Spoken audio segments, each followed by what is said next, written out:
Hi, it's Steve from PartSelect. Today we're going to try to determine why your dryer isn't heating. Remember, parts are specific to your model of dryer, and the ones shown today may not be the right parts for you. To get the right part for your dryer, be sure to search PartSelect.com using your model number. If you need help finding your model number, use our model number locator. The link is in the description. A dryer works by tumbling the clothing and circulating heated air through the drum.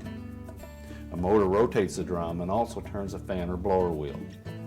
The blower pulls air over a heating element in an electric dryer or through a burner chamber on a gas dryer. The heated air then passes through the drum and is then exhausted to the outside. Make sure you are using a drying cycle that includes heat. Remember, the air dry cycle will not provide heated air. It will just blow air and tumble your laundry. You should also check your dryer vents and the lint filter.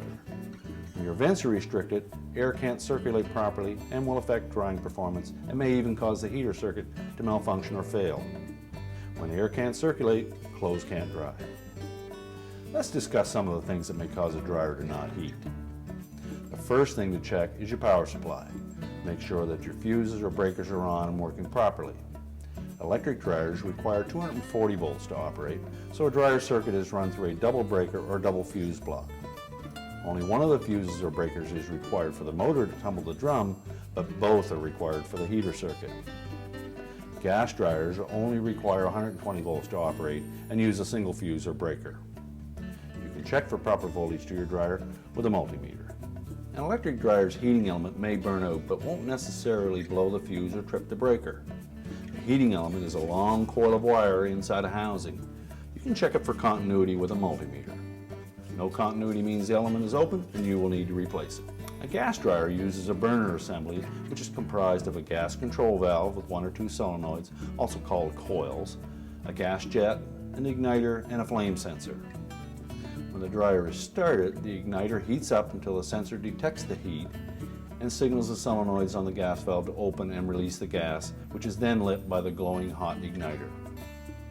The burner flame will keep the sensor activated and hold the gas valve open until the thermostat signals the gas valve to stop the flow of gas. Gas dryer burner repairs should be handled by a trained technician. Regardless of whether your dryer is gas or electric, the heat circuit will be controlled by thermostats or temperature sensors. The dryer may use multiple thermostats to regulate the temperature. Thermostats are essentially temperature-controlled switches. When the temperature is higher than the preset limit of a particular thermostat, the thermostat breaks the circuit. When the temperature cools enough, the thermostat closes the circuit again and the heat can come back on.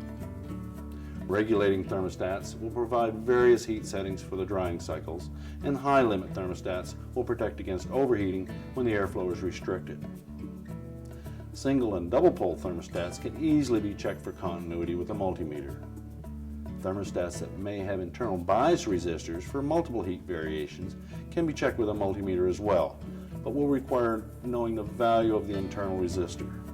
This information may be located on the wiring diagram of your dryer. Your dryer may also utilize thermal fuses.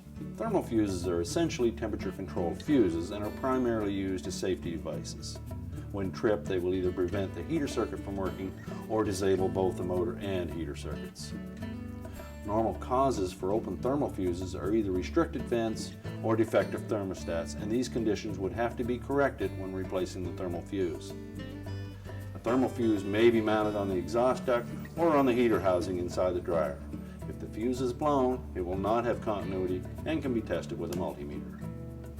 Now that you have a better idea of what your problem is and can identify what the solution could be and what, if any, parts you need to repair or replace, go to PartSelect.com. There you can order your parts and find more information about your specific repair.